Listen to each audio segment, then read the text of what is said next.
Born into a real fight wasn't right. Where can she dream here? Hey everyone, I'm here.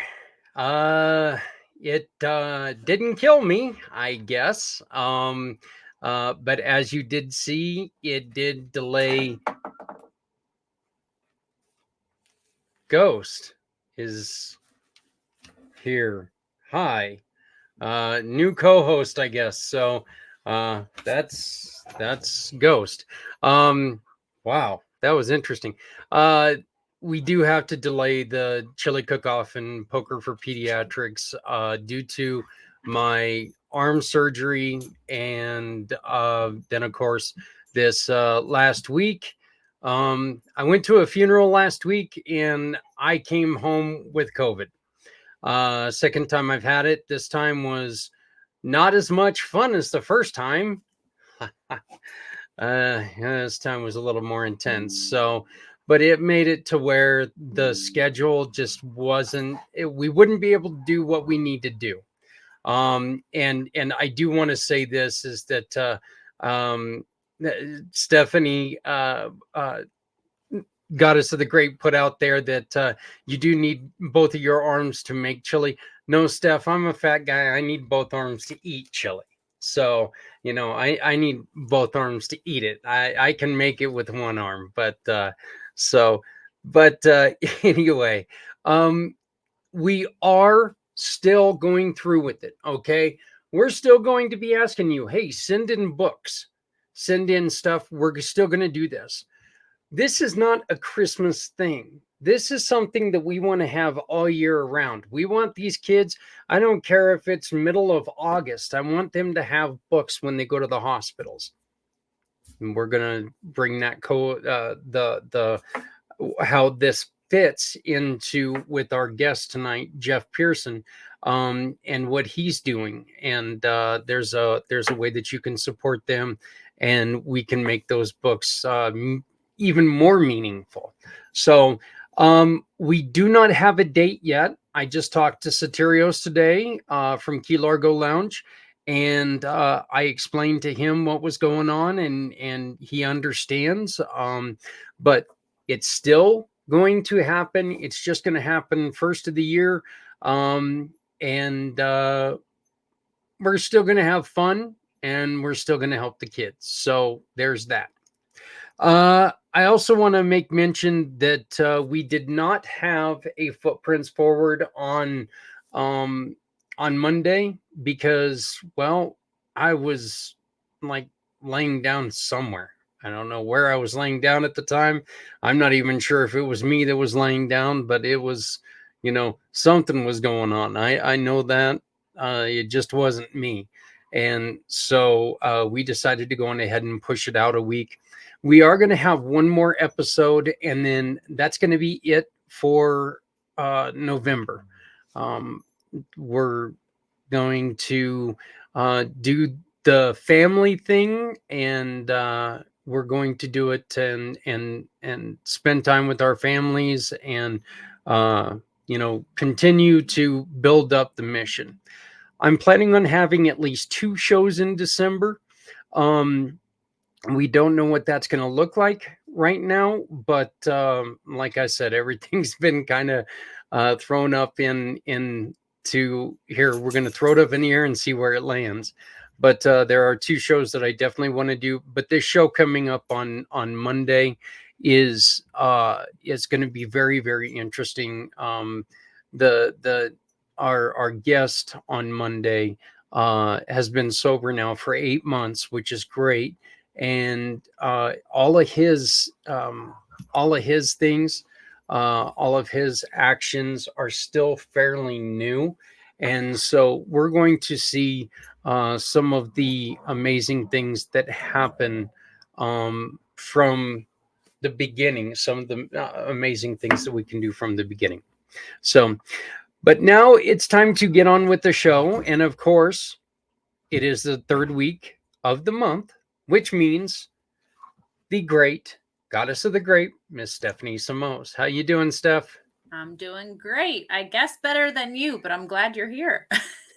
Like I said, I'm doing better now. Well, as long as I don't get attacked by a dog again, I'm doing better now. Right now, they're attacking each other. So if you guys hear something eating another thing, it's the 2 dogs trying to eat each other. So it's, If there's anybody that's committed to making a difference, Zach, it is you. I mean, rain, shine, COVID, not COVID, like you show up, man. So well, I will tell you, it was very hard, and at I think it was like at 3:00, I was about ready to call you guys and say, you know what, let's do it anyway. Let's just put the show on. And I think I went to go stand up, and I fell down, and it didn't work. So I was like, well, I guess we're not going to do it. We didn't do Sean's show on Monday either, and he actually sent a message to my wife going, did Zach just email me? Because he never cancels a show. And I was like, yeah, well, so it actually kind of made me really realize, wow, I don't do this very often, do I? So no, you don't. So it just means you needed the rest. That's okay. But I'm glad you're feeling a little bit better today, and I'm really excited for the show we have ahead tonight. Yes, we're don't just have one, we have 2. And the topic is, it's so important to me personally, because we're talking about brain injury, and I think that these 2 guests are going to be able to bring it together and really talk about it, because we're also being joined again by Stephanie Berman from the Aziza Project. And it just kind of brings it all home, the last 2 months of what we've been doing. Right. Well, let's get started. I'm excited. Yes, please. Can't wait to hear from Steph, from Jeff. This is going to be great. Steph and Jeff, but this Steph has got to tell us tell us a little bit about what you got going on, please. Absolutely. So depending on where you're tuning in from, you might be on our community Pay It Forward One Hope fundraiser page. If you are, that is the best place that you could be watching from right now, because you can connect with Zach and I there at any time about our monthly campaigns, and who we're supporting that month. My name is Stephanie Simoes. I am a cause entrepreneur with One Hope Wine. So there's a fundraising component to this, but we're going to hear about all the ways that we can support this great organization tonight. So that's what I do. And the great thing is that we finally did it. And right above Stephanie's head is the QR code. Go to that QR code, and that takes you straight to the Facebook page. So I don't know why it took we guessed it on Jeff's show, and we were like, why don't we have a QR code for this to share? And so we made it up real quick, but now we've got that QR code. It's right there. So all you got to do is scan that, and it's going to take you to the community pay it forward One Hope Wine fundraising page. So Love it. So I think it's time. Let's bring on our man of the hour, Mr. Jeff Pearson. How you doing, Jeff? Doing great, man. Thanks for having me back. This is phenomenal. I love what you guys are doing. This is so cool. Well, I appreciate you coming back. And then we've also got a very, very special guest, Stephanie Berman from the Aziza Project. Once again, she kind of she actually put all this together. She introduced me to you, and after Mr. Z introduced me to her, and this was just, and then we got Stephanie involved, and it was just like, wow, look at all this stuff we can do. And so now we're here. Yeah. So, but we all crash the party. Yeah. Oh no, you're not crashing any party. You're just making the party happen. So that's right. You're kind of the fire starter in this whole thing. So okay, I can do that. The good way, not like in my graduation party where somebody put charcoal fluid in the grill and shut it and it blew up. Zach, I don't know who did that. Zach, you should ask Jeff who he got to meet this weekend. Who did you get to meet this weekend? Who did I get to meet this weekend? We talked. What day was that? Saturday? Memory's the second thing to go, Stephanie. You'll have to remind me. I introduced Zach to my mom. Or not Zach, Jeff. To your mom, yes. I thought you were talking about somebody else. No, yes, I got to meet your mom. Yeah, she's gonna be on our show. It's gonna be really cool. Yeah, they're gonna team up and gang up on me on one of the next shows. So it'll be good. I got to ask you, did you break it to your parents that you're gonna have them on your show? I think my dad's pretty smart. My mom's pretty smart. I think they'll figure it out. I think they see it coming. I think they're waiting for me to ask them about it, but I haven't asked them about it yet. So, but to answer your question, no, I have not said anything to them yet directly about, hey, should you be on the show? I think you should be on the show. Yeah. It's coming though. Don't worry. Well, I want to take a real quick moment to thank you very much for inviting Steph and I to come and appear on your show. We had a great time doing it together, and I know that it's the second time I've appeared on your show, and I greatly appreciate it. So, a lot of great things coming from that. So, absolutely, man. Stephanie's coming up. She's going to be a guest on the show coming up here in the next week or two as well. So watch out for that. So we're just taking over the airwaves. Look at this. Here we go. By storm, man. That's right. So, Jeff, why don't you tell us a little bit about Hydro with Hope? So, Hydro with Hope is an organization that was formed in about mid 2022 and is now a nonprofit. And we converted it to nonprofit this year because it just made more sense that way. There's so many people that have been through so many experiences with hydrocephalus. It is not an inexpensive condition to live with. So yeah, I see you shaking your head, Stephanie. Yeah, you understand. And so you have these surgeries, you have all this stuff you have to do, and it adds up, man. So we said we don't want to have to charge anybody for anything, and we couldn't figure out how to do that outside of becoming a nonprofit, and so we did that this year. But Hydro with Hope came out of honestly a conversation that I heard in the next room during a follow-up after one of my revisions, one of my brain surgeries for revision in 2018, and I just heard this family in the next room just breaking down. I couldn't tell what the conversation was about. I could just hear just enough to know that it was not good and they were not happy. And I just kind of thought back to when my parents, had me in that room at 2 weeks old and found out that I was going to have to, go in there thinking 2 weeks old. Okay, we come in, we do the appointment, we move on with our life, and then they get the bomb dropped on them that they're going to have, you know, have their baby boy and for brain surgery at 2 weeks old. So I kind of thought, man, I wonder if that's what's going on. And long story short, that kind of led to forming Hydro with Hope. It took us a couple years to figure out how we wanted to do it. If we wanted it to do, brick and mortar, if we wanted to be online, and of course online is the way to go. And so that's what we did, and hit the ground running. And man, have we made some fun connections since then. And it's been going crazy this year, and it's been absolutely amazing. You just recently went and had another treatment. How are you feeling? And how long does that generally take for you to rebound from those? So actually, this treatment was phenomenal. I've never experienced anything like it in my life. So with the last surgery that I had, the last revision in October of 2021, it left me with a couple of pretty severe symptoms. And one of them was that filter that's built into your brain that blocks out background noise and lets you concentrate on the conversation in front of you, that was broken. I had no filter.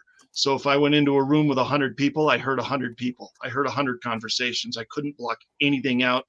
That made church really exhausting. That made going to the grocery store, work, everything.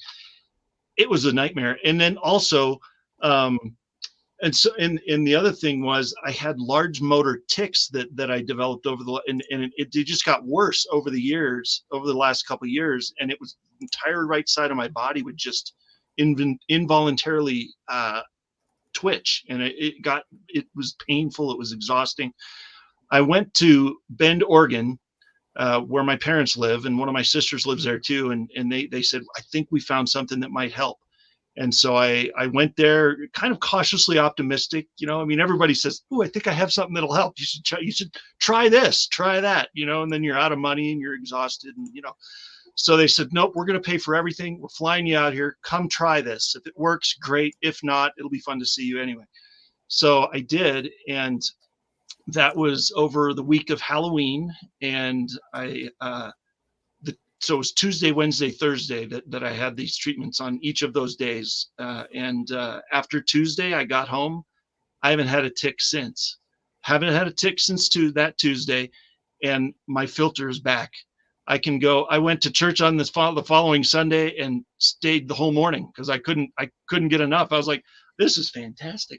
I can actually hear people talking, it's like I can actually have a conversation for the first time in 2 years in a crowded lobby of a building, And so I don't know what that person did in Bend, Oregon, but she was phenomenal. And she, I know what she did. It was basically pressure point therapy down, dealing with the vagus nerve, but it was, oh my gosh, absolutely life-changing. And I feel like I got my life back, and I haven't had a tic since, and I've got that filter back, and I feel like I'm a new man. So this is a much easier show. This is a much easier show for me to do today than it was even when we saw you on the first. So that's actually really exciting, because that is one of the things that, after the accident, I lost a hearing in my right ear. And so now, not only having the head injury and having exactly what you said, you go into a busy room and, you hear somebody talking to you, but you have to do, 1, 2, 3 looks around just to try to focus on who might know you. And then you come to find out it's not even somebody calling your name or something like that. I know how difficult that is. I have one of two things that happens. I either hear everything that's going on, or the buzzing, and I get this buzz in my deaf ear. Yeah. That gets so loud I can't hear anything. You could come up and yell in my ear, but I won't be able to hear it over the buzzing. So, it's exciting that they've come up with something like that. So it's really great to hear that they're working on this. Right here is the definition of hydrocephalus. It is a condition which fluid accumulates in the brain, typically in young children, enlarging the head and sometimes causing brain damage. How quickly, Jeff, do they have to catch it before it causes the brain damage? Man, that's a very individual thing. I don't know. Everybody's created different, and everybody responds different to different things. So I can only speak for myself. And they, you know, best we can tell, I was born with it, and they caught it at my 2-week checkup. So they brought me in for the 2-week checkup, and they did all the measurements they did at birth, the height, the length, the weight, and the head measurement. Did the same thing at 2 weeks to see how it was tracking. That's when they caught it. So they got the head measurement. It was a little too big. So that was for me. I don't know the extent of any brain damage that might have been done by then, or what's happened since. But it's so individual. It's hard to really answer that for anybody else. But I mean, yeah. Okay. Stephanie Berman, the Aziza Project, once again, you're joining us. There's a special reason why we've got you here. Can you kind of fill people in on well, why is the Aziza Project here? I'm not actually here representing the Aziza Project. I'm here because I have hydrocephalus too, and this was like a thing that Jeff and I kind of, connected over, and it was just funny the way it happened. Somebody else connected me to Jeff, who didn't tell me anything about him, just said, here's Jeff, jump on a Zoom with him. And I started looking him up on the internet, and I'm like, lo and behold, Jeff has hydrocephalus. What the heck? Yeah. So that was a really great conversation when we discovered we both had hydrocephalus. And so we've been fast friends ever since. And I know that you were a guest on his show recently, and you were able to talk because, Jeff, one of the things that you like to do, and Stephanie, Steph, one of the things that we all like to do is we like to take in, if somebody's going through something and they have challenges, they have different challenges, we want to really highlight those challenges. Look, we've all got difficulties. Every single person on this earth has difficulties, but these are people, Jeff, Steph, myself, we've taken those difficulties and we're trying to build off of them. Mm-hmm. Success is still to come, but you know what? We're working together to make sure that does happen. And I know, oh, look, now baby girls. Yeah. Co-host. Jeez. I love it. Next thing I know, I'm going to, wow, she just like kind of snuck up between my legs. Now that was a little spooky. Anyway, this is going to be an interesting show. This is definitely going to be an interesting show here pretty soon. So, but now I completely lost my I'll jump in because I totally have a question. So in your initial conversation, Steph and Jeff, were there similarities in your story? Were there differences in your story? Because I just learned of this condition this month, and while Zach is reprimanding his dogs over there, they're probably trying to steal his pie, to be honest. That's kind of like a hint on what's to come later. Yeah, put the pie on a shelf, man. Put it up here. Yeah. Put the pie up on a shelf. I think they're coming for your pie, Zach. But I'm just curious, Steph. They're not big enough, strong enough, or crazy enough to go for my pie. Steph, I'm just curious, in your initial conversation with Jeff, were there similarities, differences? Did you guys say, oh my gosh, yes, this is what I went through also? I'm just curious how it may have differed or how it may have been very much the same for you. Yeah, Jeff will probably agree with me when I say that our stories are very different. Yeah, there's the nod. Or I guess I should be pointing that way. And that's because, let's see, we were born on different continents to start with. Mine was discovered within the first week of my life, immediately at birth, really, people who were in the delivery room knew there was something wrong. For Jeff, he said it was his 2-week appointment. Jeff's had a lot more surgeries, hydrocephalus related surgeries than I have. Probably total number of surgeries, Jeff wins. But yeah, and I've had a number of other like non-hydrocephalus related surgeries too, but our hydrocephalus stories are very different. And that's the very interesting thing about hydrocephalus is you can have people who get hydrocephalus, and they did tell my parents at one point, it's possible she could have outgrown it by now. I was in my maybe around 5th grade or something, and but having some stomach issues turned out to be like stress related. They miraculously went away after math class every day. Go figure. But yeah, so they did like in the testing to try to figure all that out. They did, do some rudimentary testing to see, hey, is she still using her shunt? And of course, the only way to know if somebody is actually still using their shunt is to take it out and see what happens. But they're not going to go in and yank out a shunt that's working fine, like if the person's not having any problems. So they've just left mine in, and like I've had the same shunt since 1986. So what is it? More than 20 years ago. It's like, goodness, how old am I?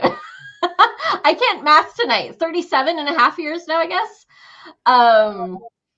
So yeah, and it's been fine. So I haven't had a single problem as far as my shunt has gone. But had the expected surgery to put in a longer catheter when I got a little older.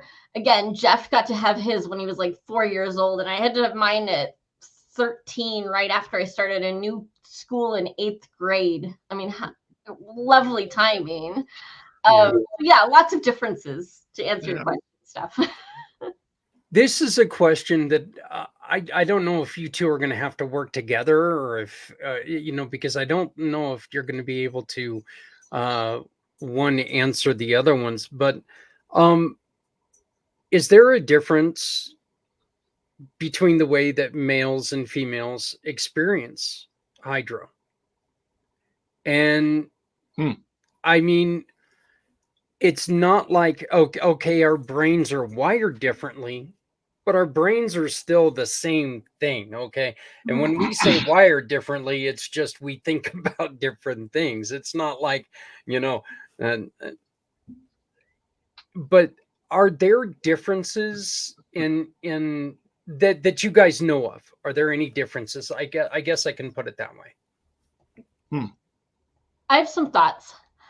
I would say yes. And Jeff may argue with me on this one, I don't know, but I would say I just heard somebody else say earlier today that women have a tougher time with conditions like fibromyalgia and autoimmune and stuff like that because we are often in situations where we're shouldering more of the family related relational home running stress. And I would wonder, I know for me, like I'm also having trouble with my pelvic floor, which is also highly impacted by stress and kind of connections to like scar tissue and stuff like that. So I would wonder if, and this is totally unscientific, I've never done any studies on it or anything, but I would wonder if women with hydrocephalus have a slightly higher incidence of things like pelvic floor dysfunction and stuff like that, simply because of all of the stress our bodies are put under with surgeries and knowing that, we are a little weaker than men, and our bodies react to stress differently and stuff like that. So with all these other co-conditions that healthy women can get, somebody with hydrocephalus is probably even at higher risk of other things. But what do you think, Jeff? Sorry, I'm not laughing at you. I'm laughing at that crazy dog behind you. I figured you were. I saw him out of the corner of my eye. He just tried to give me a hickey. I don't know what is wrong with him tonight. Oh man, if your dogs are giving you hickeys, you need to get out more, Zach. Come on. Yeah, apparently I may have to go let them out or something. So, Jeff, while you answer that question, I'm going to go get rid of a problem here. I tell you, there you go. I tell you what, I didn't want to be. I mean, you said it. That that's a very touchy subject. You say that in the wrong crowd, and you're going to have a mutiny. Say that women are. I don't remember how you put it, but that statement. Would you say it again? I'm going to let you say it again. I said weaker. Weaker. Yikes. Okay. Yeah. That's get the air quotes out. Yeah, because that is a dangerous thing to say in mixed company.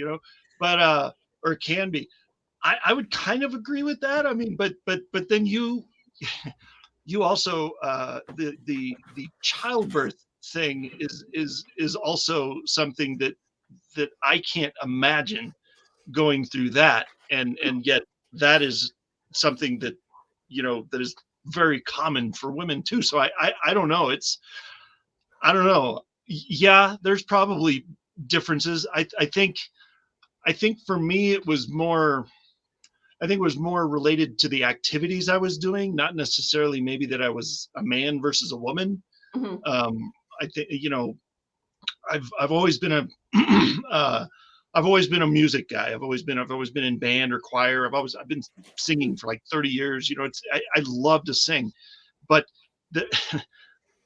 one of the surgeries I had to do shortly after senior year of high school was because I went to college for a vocal performance major, but the cord, the lovely cord that drains that fluid from the shunt, had somehow positioned itself in my abdomen to the point that it was poking me in the diaphragm. So I couldn't take a deep breath, which is not great when you're in a music program at college. So you have to be able to breathe from, down here, fill up your lungs like you fill up a glass of water, right? You don't breathe like that. So every time I took a breath from down there, it felt like somebody was stabbing me, and so I had to have a surgery to correct that. And it was, so I don't think that has anything to do with whether I'm a male or a female. I think it was more activities and what I chose to do. Mm-hmm. But I don't know. I mean, there's going to be differences in every case. So, but I don't know if it has much to do with men versus women. Yeah. But I guess one other thought I just had too was inflammation, and I would wonder if I would be curious to do a study on this. Maybe Hydro with Hope can sponsor it eventually or something. But I would be curious to find out how many women who have hydrocephalus have also dealt with endometriosis. To find out, to see if we can see, is there a correlation between, like a VP shunt, one that drains into the abdomen, versus, another shunt that drains somewhere else that's not near the reproductive organs? Is there a difference in the number of women that get endometriosis because that's an inflammatory condition? And maybe we can prove that, draining the cerebral spinal fluid into the abdomen for a woman is not necessarily a good idea. That'd be interesting to do a study on. I mean, I've had it for the majority of my life. It's been the cord has drained into either one side or another of my abdominal cavity. But a few years ago, they had to change it because there was so much scar tissue in there. The fluid was starting to collect and not reabsorb. So they had to relocate it. So now I think my shunt is technically called I should know this better, a VPL shunt, I think. Is that there's one that the VP goes into the abdominal cavity. The VPL, I think, is the one. Mine comes around, goes down like this, and then wraps around to the back and drains into the pleural space behind my right lung. So it's actually draining into the space around my lung and reabsorbing through that. And then a VA shunt, I think, is where it drains into the pleural space around your heart, which makes me a little nervous. I don't know if I don't know. I'd almost prefer heart over lung. Lung sounds like the surefire way of getting pneumonia to me. Right. Yeah. So I don't know. But I think it's more, I don't know. I'm not a fan of the heart either for that, but whatever. Yeah, no, I hear I'm you. not the surgeon, so anyway.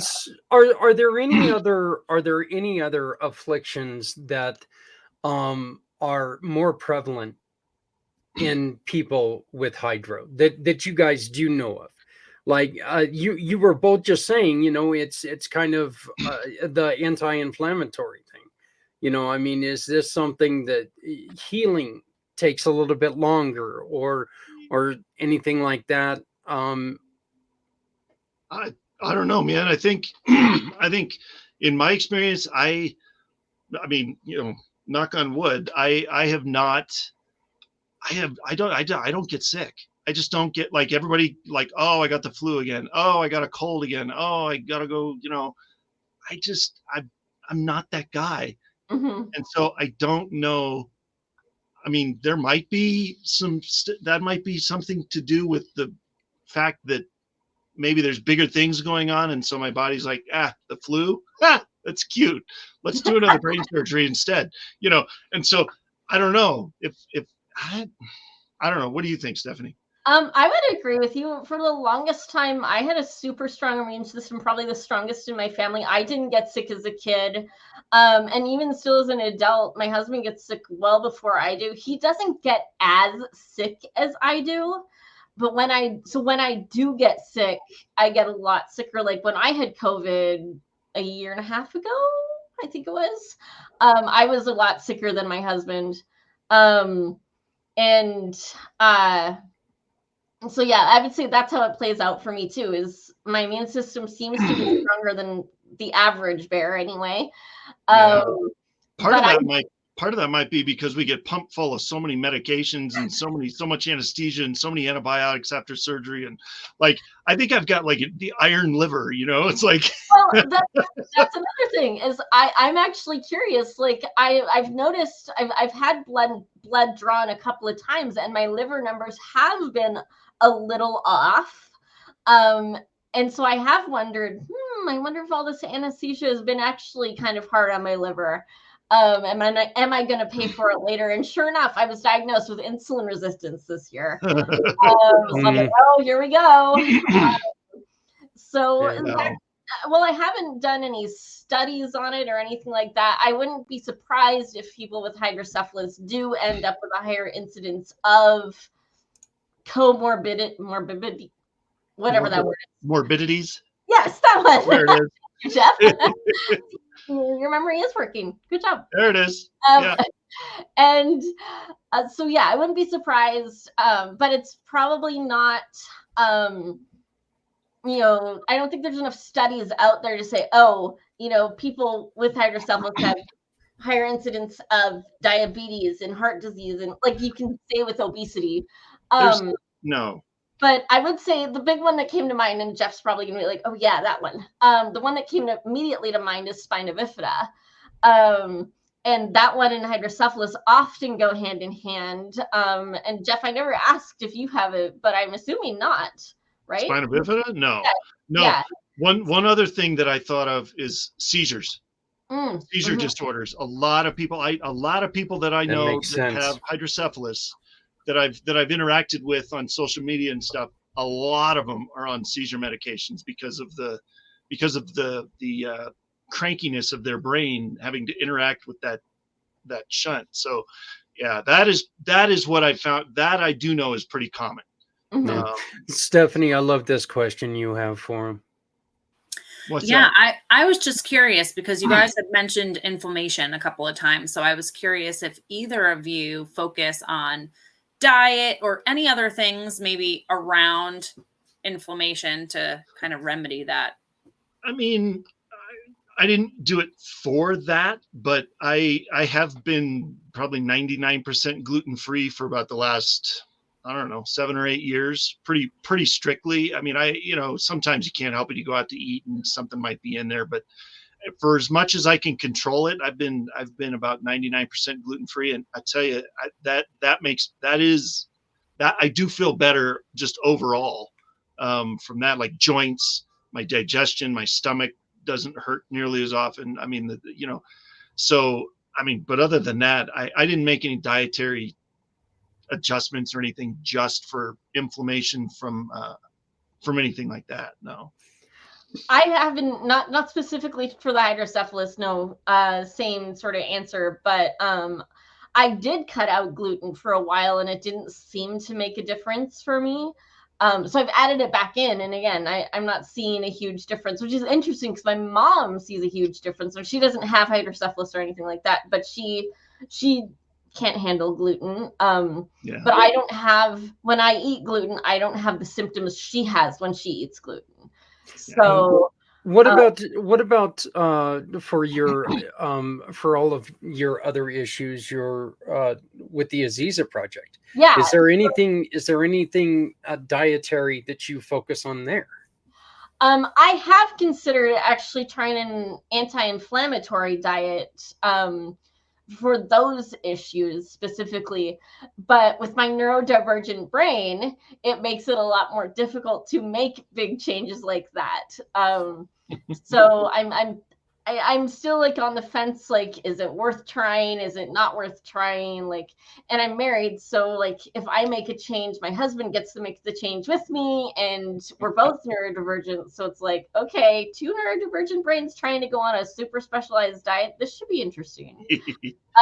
So yeah, we're kind of, we're toying around with the idea of trying it for my other issues, but haven't kind of settled it yet. So I guess that right there, that would be one way to test if there's a difference in between men and women, right? There you go. Hey, so go ahead, Stephanie, be that human pincushion for us. Just go ahead and let us know. Report back, will you? That won't be a problem, right? No problem. Now, I had a comment for both of you. Stephanie, you mentioned that that men are stronger. I've never seen a man push out a baby. So, and I don't do a lot of cussing on this show, but bullshit. Okay. Women are much stronger than us men. And Jeff, with you and you're not being sick, I've never wanted to kick a guest before. You know what? You're Just not that far away, buddy. Bring it on. Come on. Just 2 say hours it. away. Just say Come it. on. So. You better, Jeff, you better be sleeping with one eye open. Right? Yeah, seriously. But yeah, this is, and see, I love this. And that's the reason why, Stephanie, having you on here is so fantastic, because we do get to explore a little bit more. When we're talking to one person, it's hard to, one of the reasons why I love having Stephanie on here is one person can't think of all the questions. One person can't think of all the answers because there's, differences in everything. And so having you guys both on here, having this friendship that the four of us have, I think it's, I think this is a great way to really explore for other people, what they might be feeling. Let me ask Jeff, you first, and Stephanie, I'll ask you ask you to answer it right afterwards. What do parents need to look for? If they're looking for symptoms of hydrocephalus, right. Typically with babies, I mean, it's when they're really little, it's the brain, the skull is very pliable, so sometimes the skull will look, the head will look bigger at birth, if it's present at birth, that's very typical.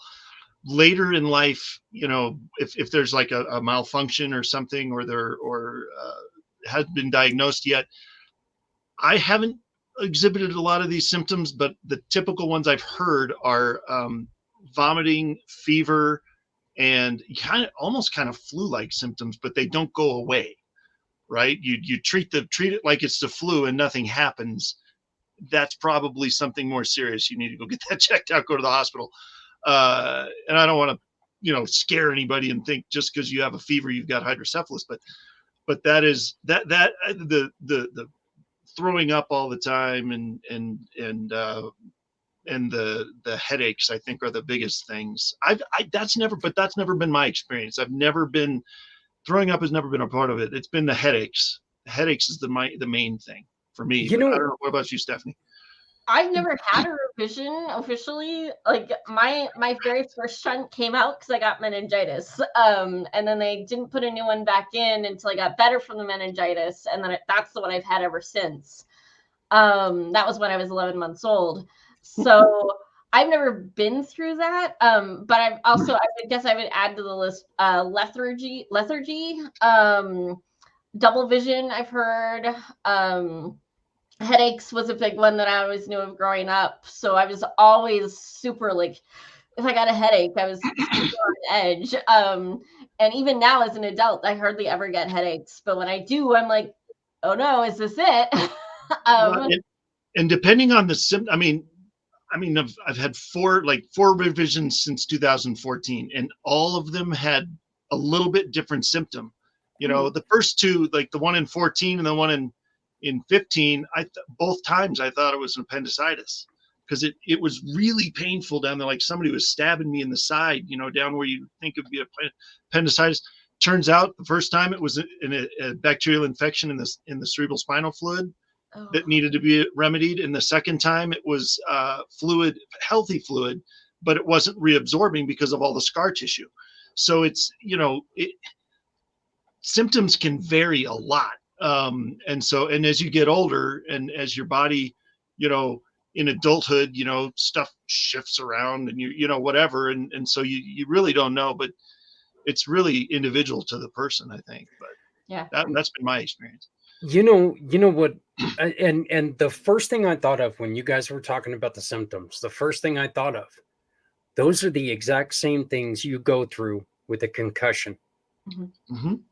So it's, you kind of have like concussive, if you're starting to have concussive feelings, then maybe that's sometime that you better start calling the doctor, right?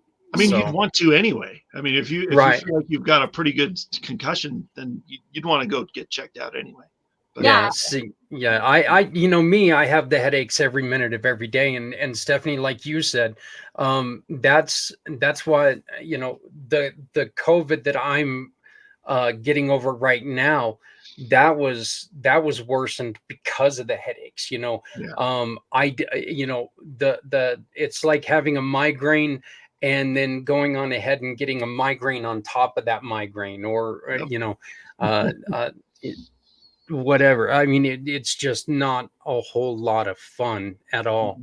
But and Jeff, I hope you don't mind.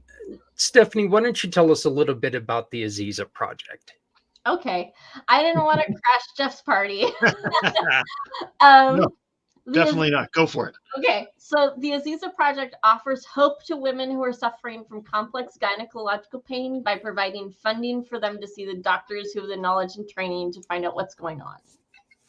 I know that we did a campaign for you last month, and we're just going ahead and announce it now, Stephanie, that next month we are going to bring back all of the campaigns that we've done from the beginning of the show. We're going to bring them back. So what we're going to do is we're going to take them, we're going to try to find as many clips of all the shows that we've had, and we're just going to bring in, and I'm going to talk about them on those 2 days.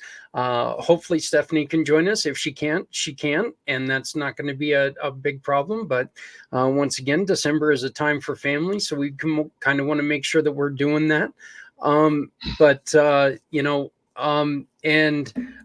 Here's just before we get Stephanie's part, you guys were talking about it, so I've got to do it. That's my new grandbaby. Yeah. So all right. Yeah, she's a newbie. She's a Paisley.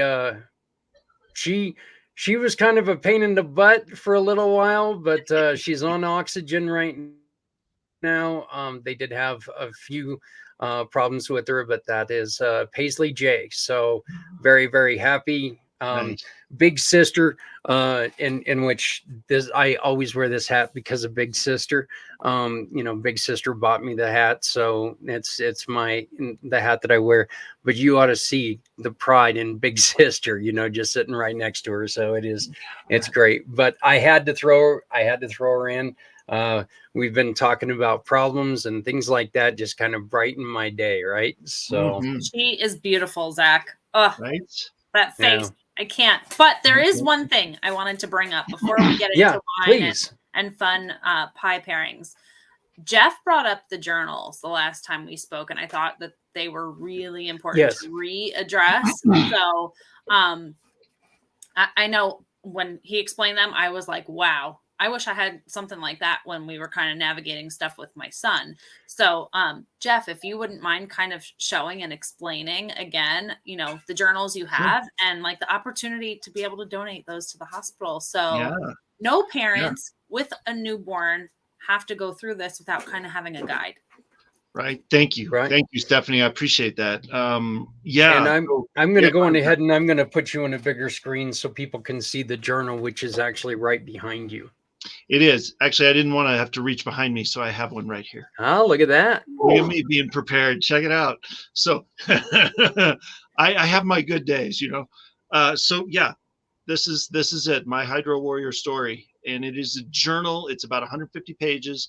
And it walks you through that moment of, holy crap, my kid's going to have what kind of surgery, and walking the parents and the family and the patient through, all of the things, all the stages, the surgery, the recovery, the hospital stay, the going home, the what do you do next, there's a lot of blank pages in here for just information and emotional download, to just, when you find, I can't imagine being in that, in those parents' shoes, I'm a journal.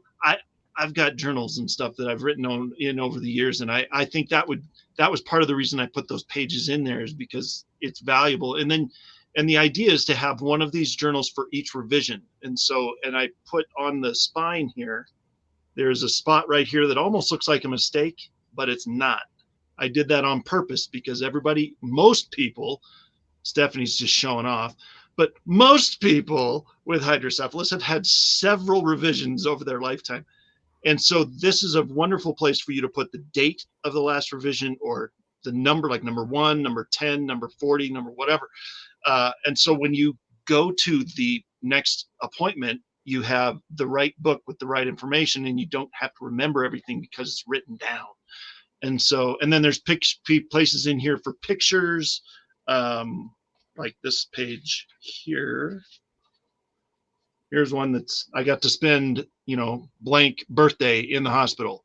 Here's a picture of my cake. Here's a picture of or if it's a child, they could draw a picture in there or whatever, it's just, and then, 30, 40 years from now, they look back and go, oh my gosh, look at how much we've grown. Look at how much we've survived, right? You've survived 100% of your hard days so far, right? This is proof. Here you go. So anyway, it is my goal to get this in the hands of every family with hydrocephalus in the country, at least in the country. There's just too many families that are dealing with it not to get this out there. Yeah, I think I really think that anybody with brain injury, I think that's such a great idea. And Stephanie, you just mentioned that gynecological problems, having a journal for that would be a good idea as well. Mm-hmm. Look, I can't really think of anything that when you go to a doctor, it wouldn't be a good idea, because they take and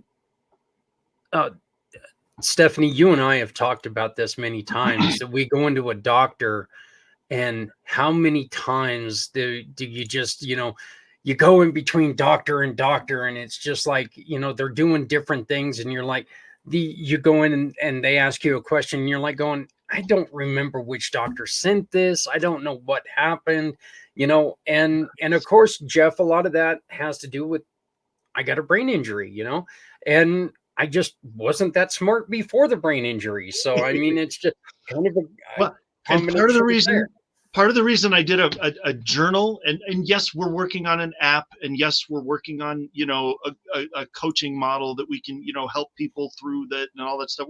We're working on some of that fun stuff. But the reason I wanted to do an actual book with pages and things, that because you can't, this doesn't crash. Okay. You know, you have an app on your phone and it runs out of battery, you know, you're stuck. And then that's Murphy's Law says that's going to be right when you need it.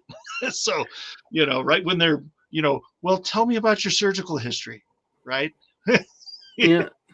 Well, So- it also, you know, it gets your brain working. Yes. Writing gets your brain working a lot better than, you know, being on a phone. Right. And let's be honest, the bad headache day, just staring at the screen on your phone is not a fun thing to do anyway. 100%. So, you know, I see how that could be so very beneficial. But these books, I imagine, would qualify for your absolutely. Yeah. And you know, we had brought that up before, to where, you know, this would be a great idea if you would want to take and contact Jeff. You know, just go to his website and make a couple purchases of these books and get these into your local hospital for these parents who are getting this news. Okay. Yep. Look, nobody, I don't care if your kid comes out with the stubbed toe, you're gonna freak out a little bit about it. This is your new angel. This is your new baby. If you find out that your baby's got something like, first off, the name itself is just intimidating.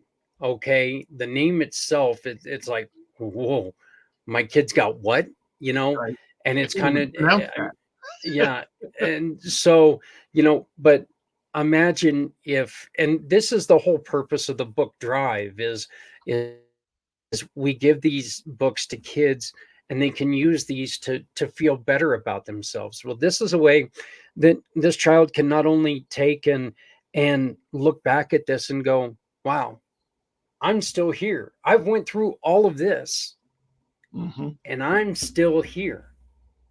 And right here's proof of everything I've done, of everything mom and dad did for me, you know, of everything that doctor whoever did for me, you know, and I'm still here. And I think that, I think that getting those books in is, you know, I would definitely know that we would appreciate some. And I think it's a great idea to try to get some of these books into your hospital, no matter where you're at.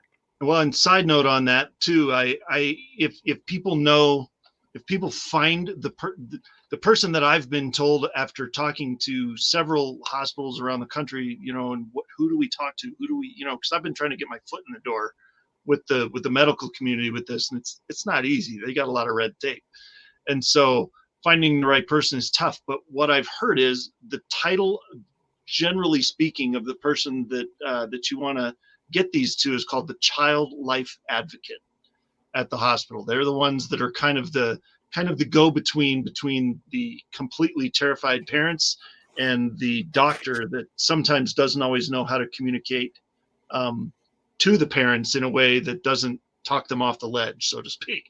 And so the Child Life Advocate is kind of the interpreter. So if you can get them to that person, that is perfect. I think and if you find out who that is and want to email me with that info, that's great. That's even better. Then I can reach out to them too. So yeah, no. I wanted to we need to get Stephanie's part going, but once again, Jeff, this is one of the, you know, this is on your website, and it's one of the things that it catches my eye, because this is truth. You know, Stephanie, with your organization, it's, you know, don't let nobody tell you that you don't have a problem. Right. You know, this is, they're so important, so true, and so simple to realize. You know, just because it's no big deal for you doesn't mean that it's no big deal for someone else. Yep. You know, uh, you know, the little bit of a bang on your TV. Well, that may not be a big thing for you, but it may send me underneath a pillow. Right. And then of course you've always got the veterans. You got to think about. Look, no matter what it is, you got to remember that other people react to things differently. And we just have got to remember that everyone reacts to things differently. Yeah. So, one last quote I want to please throw up there, just like what you did there. I've got one in the book that I wanted that I feel like is something that I've told people so much and it's hard because when people get diagnosed with something, it can be tough, and sometimes you get angry, sometimes you get sad, sometimes you get overwhelmed, sometimes you don't know what to do, but eventually it comes down to this right here. Let's see if I can get it right there. Yep, that's a good one. Yep, that's it. Yep. And I didn't want to have a quote in the book, but my wife said you have to, so I said okay. So she said she's heard me say that a lot, so she said that's going to be a quote. Yep. I think I've got one more in there somewhere, but that's what I've kept taking comfort in. Honestly, it's been freeing. It's like I can decide that. You can do whatever you have to do what you got to do in the OR, but I can control that. It's hard to get frustrated with as much as you don't have control of, in that situation, but that you do. So yeah. So, Stephanie, it is your time to do the wonderful things that you do, starting with this. Absolutely. Yeah. So that QR code is going to take you directly to the One Hope fundraiser for Hydro with Hope. Not only for this month, you can always support them. Through One Hope, we can support any registered 501c3 at any time, but that QR code will be good for a little while. So if you take out your phone, hold the camera up to that, it will take you directly to that link. If you prefer to type it in, it's that link that you see there right at the bottom, and it will take you directly to the fundraiser where any purchase is going to give back to Hydro with Hope.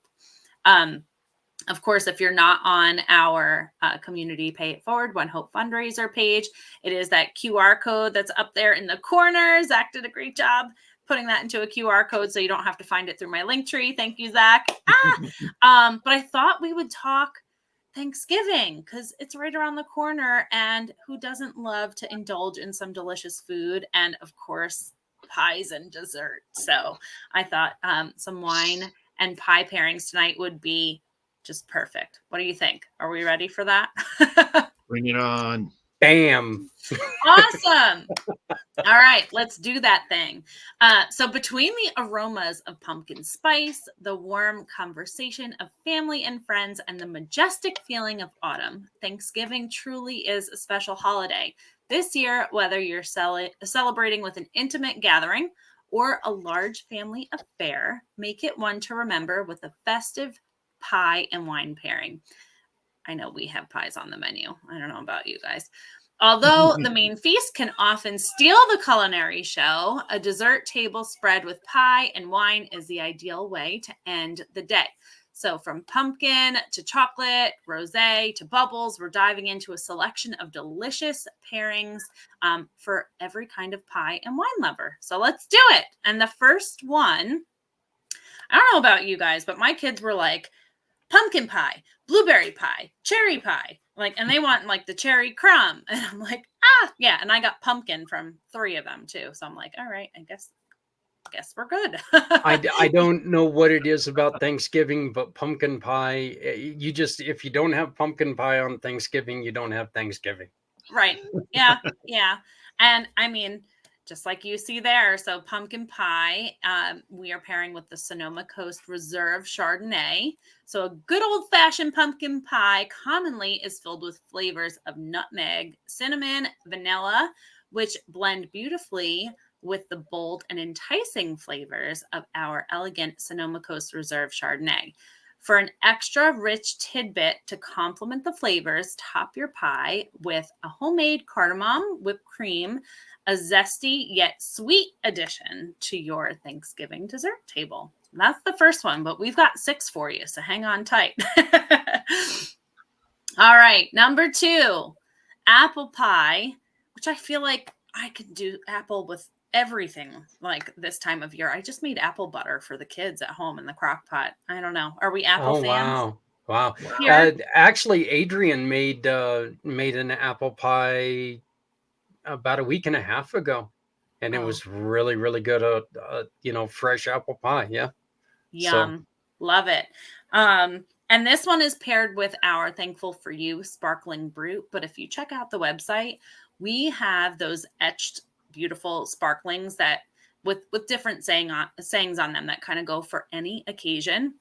We have one for New Year's, holiday cheers. We have the Thankful for You. There's even like Home Sweet Home for someone who may have just moved and is settling in, like a housewarming gift. There's all kinds.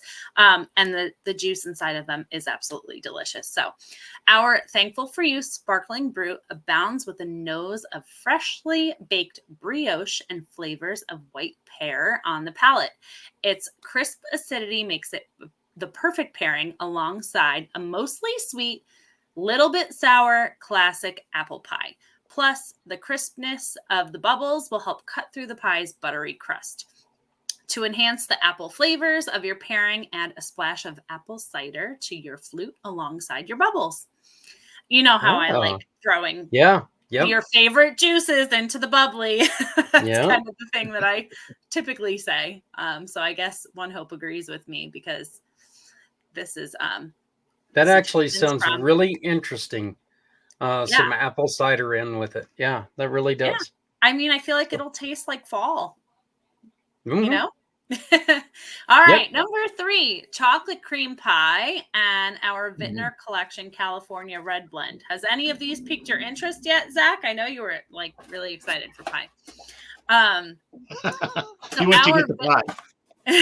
Our Vintner Collection California Red Blend is big and bold with complex berries and cocoa aromas. It's full of depth and richness like dense chocolate cake, making it a strong choice alongside the chocolate cream pie.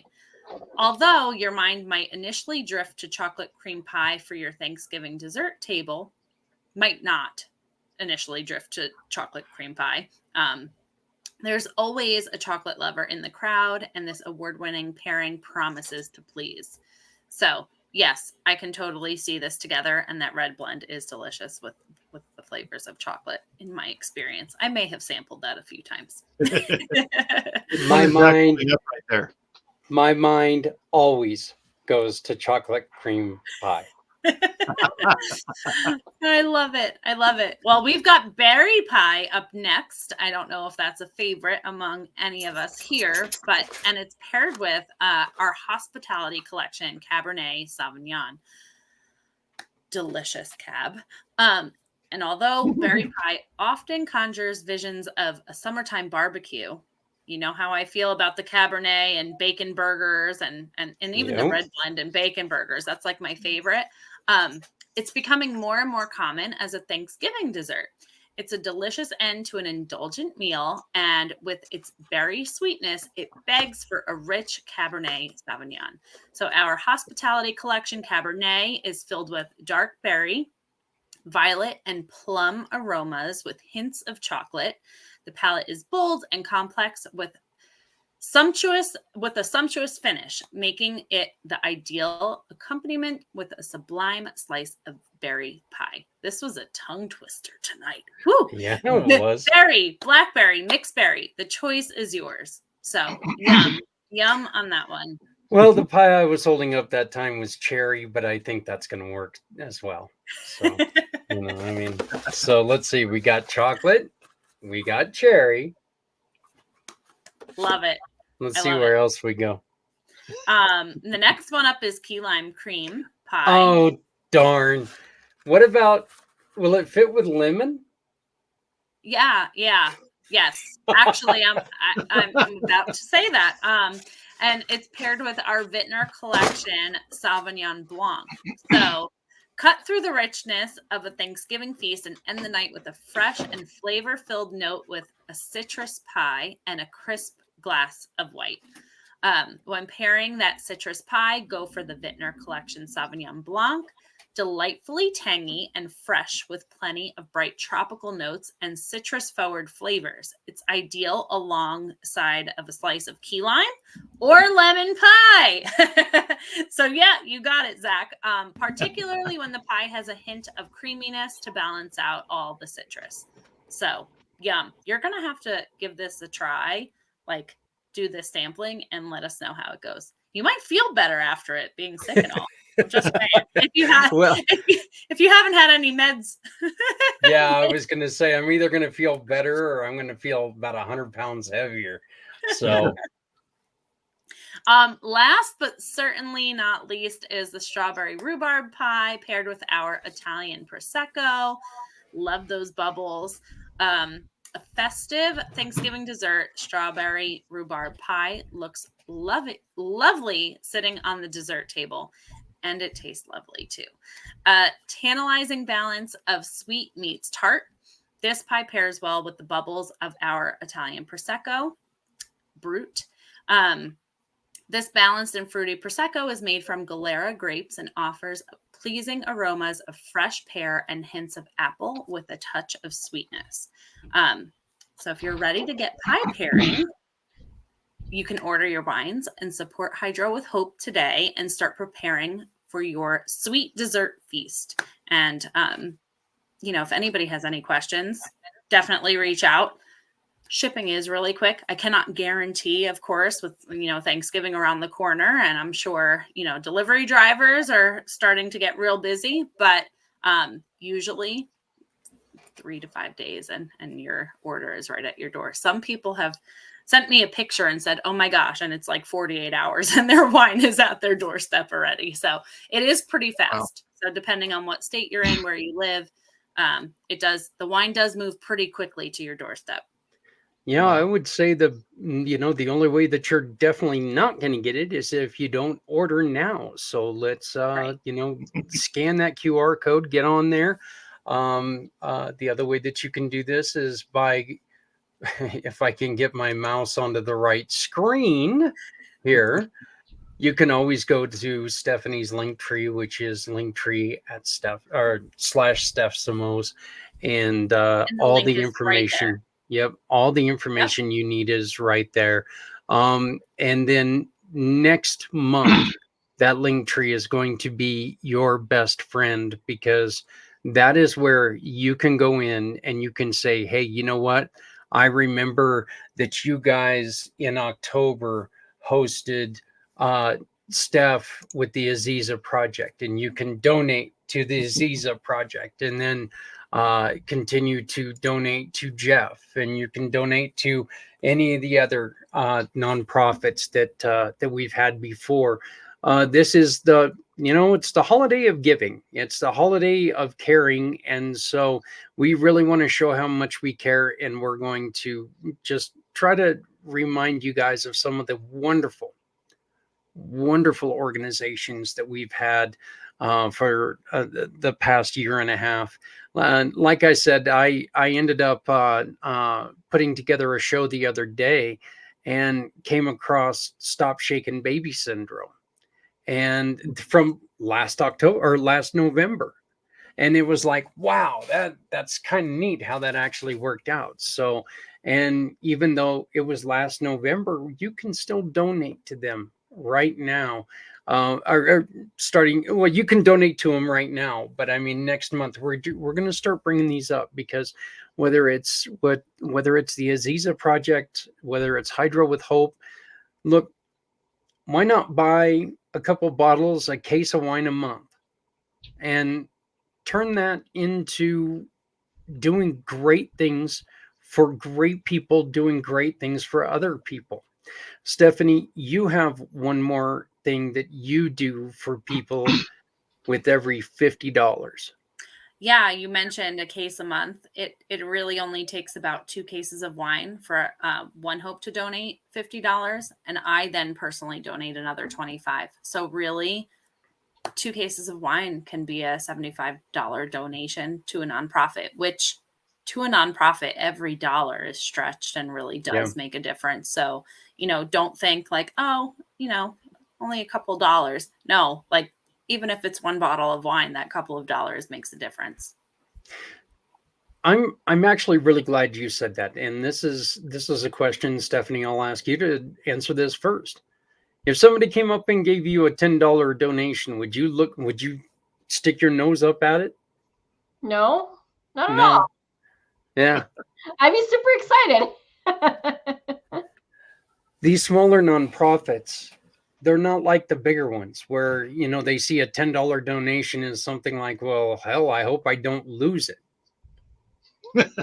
You guys, it means something. I mean, that's closer to getting the books into the hands of people who need it. That's closer to getting one more person to get to see a doctor who's having these problems and nobody else can get them figured out. It's what these smaller nonprofits are for. It's one of the reasons why Stephanie and I really focus on these smaller nonprofits. And the great thing is that all of this is about your choice. We tell their stories. We ask them to tell their stories, and we become a conduit to be able to tell you their stories after that. But now they're out there, and we're trying to defeat that dreaded saying, I wish I would have known about you before ...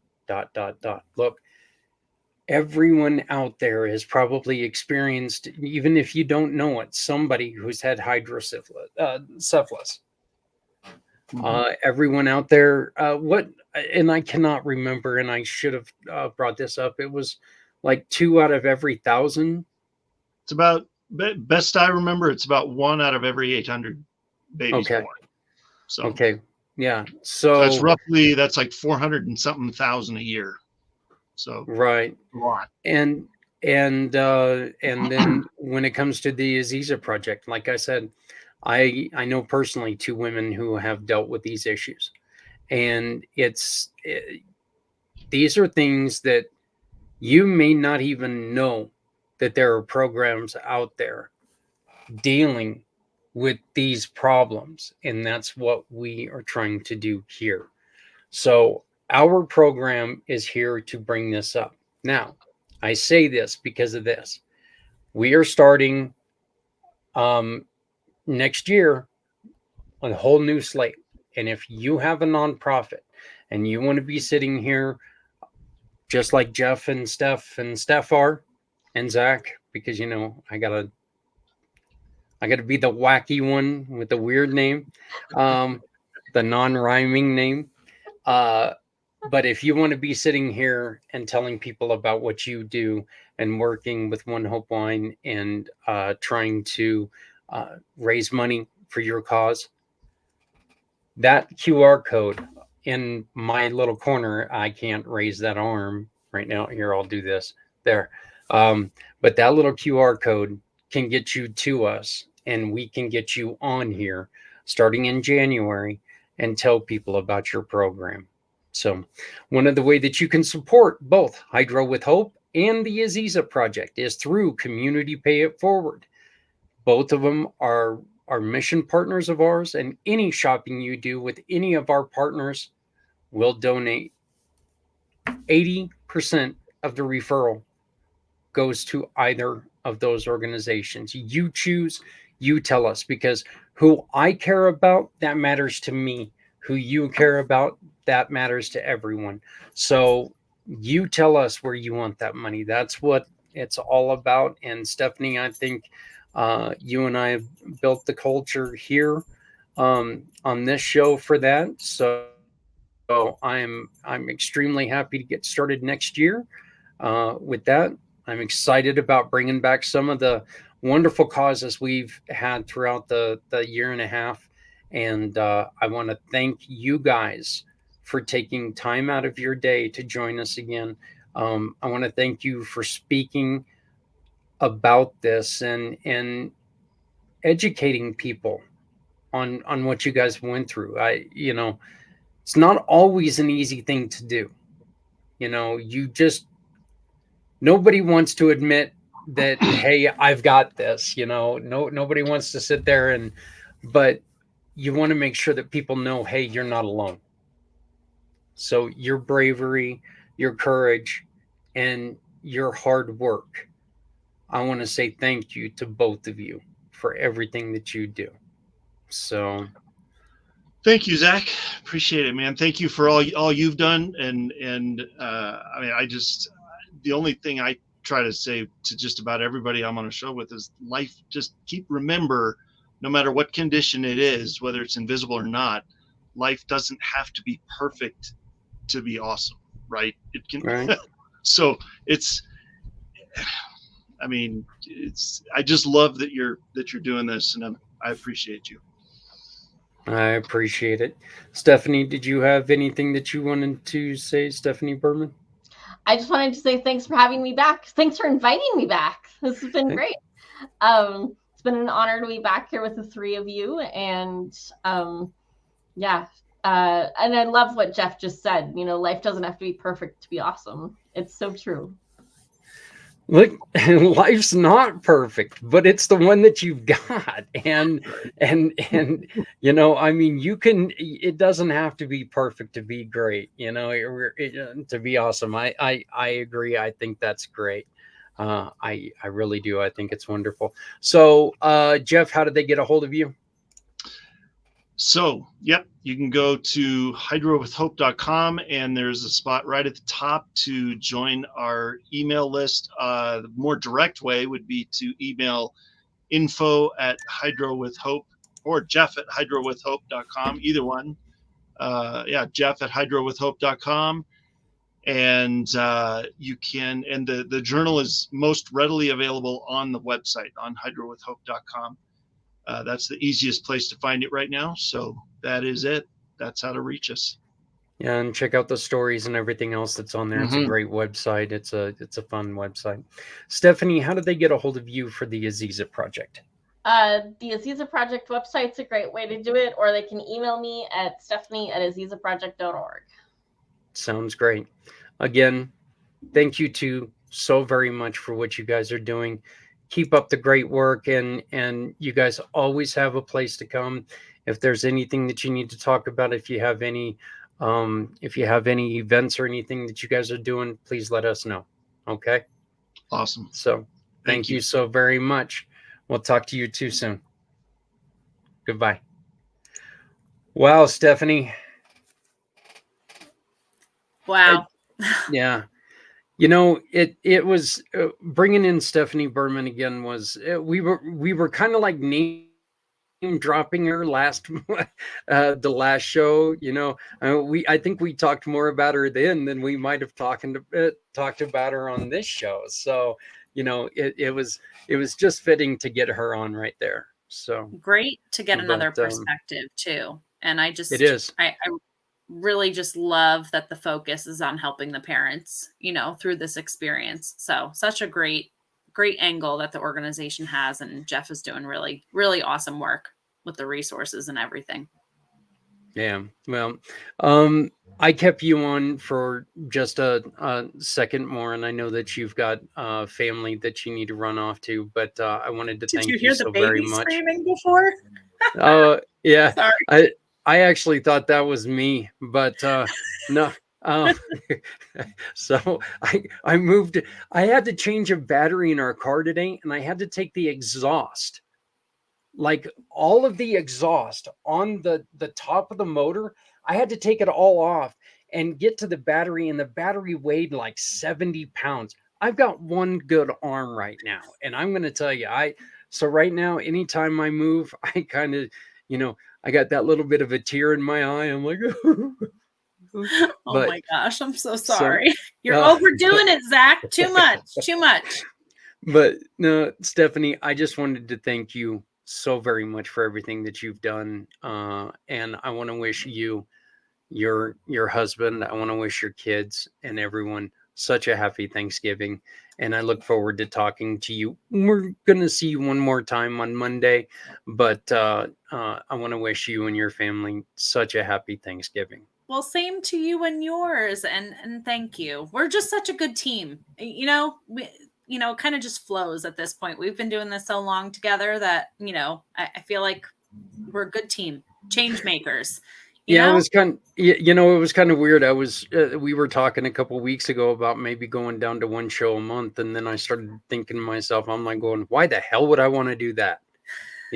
So, I don't want that to happen, but I mean, necessities might make it that way, but we'll see what's going to happen. We'll roll with it as it comes. But for now, that we're solid and rolling right into holiday season I love the idea of highlighting all of the past guests. So that's going to be really fun. Yep. So we'll get to work on that, but have a great holiday, Thanksgiving, and we will talk to you when we get to talk to you again. Okay. Perfect. Happy Thanksgiving to you and yours, Zach, and to everyone watching. All right. Thank you. Hey, everybody. We have families who are reaching out to us right now who need your help. We're going to ask you for a special we're going to ask for a special favor from you. We need food for these families. And I don't particularly like asking for cash for people, but if you can supply us with a gift card to Safeway, Walmart, or something, $20 gift card could get us a turkey and some stuffing and some other things and start a meal for a family who needs it. Right now, we've got 4 families who have called and asked us for help. And we've got very little time to do this.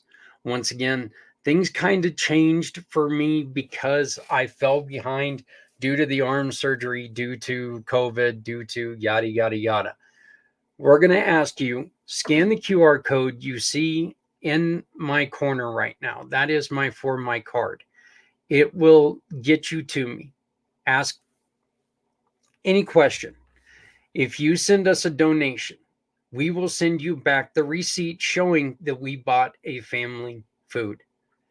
We are serious on this. This has nothing to do with us. This has everything to do with you getting another family something to eat this holiday season.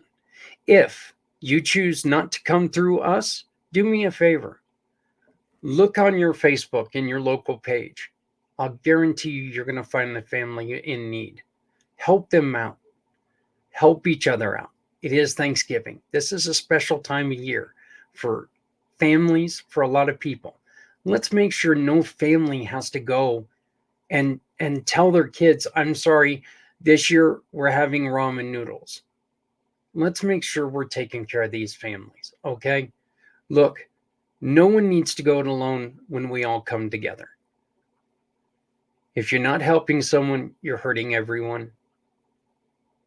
That's just kind of the way it is. So please, the QR code up in the corner, that's for my card. Please reach out if you can help us help other families.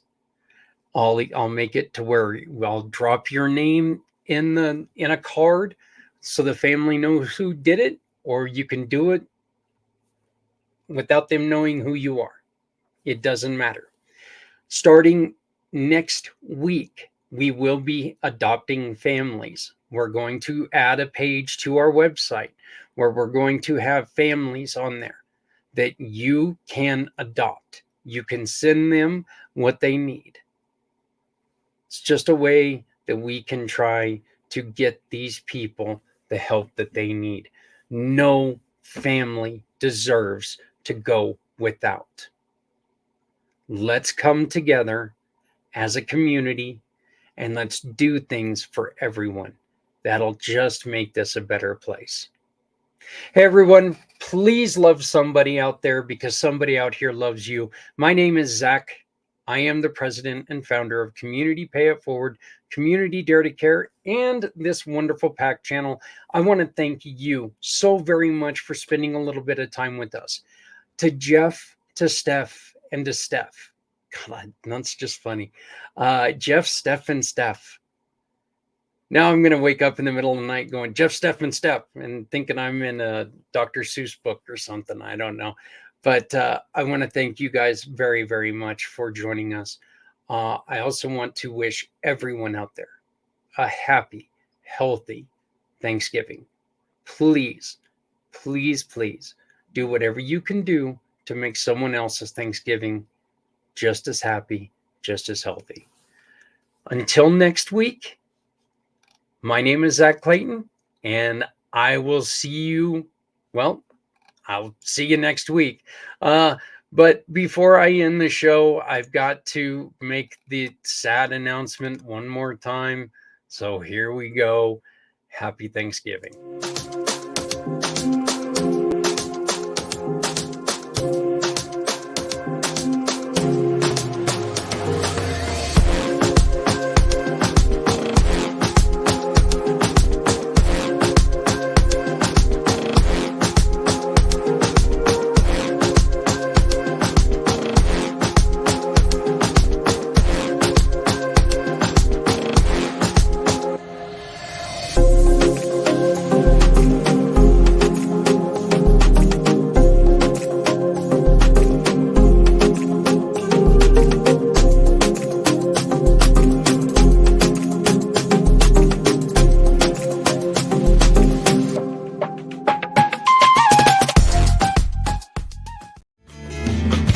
Stepping out of her fear, bring me home. Out alone, show me the way. You wanna be a part of Sunset Boulevard.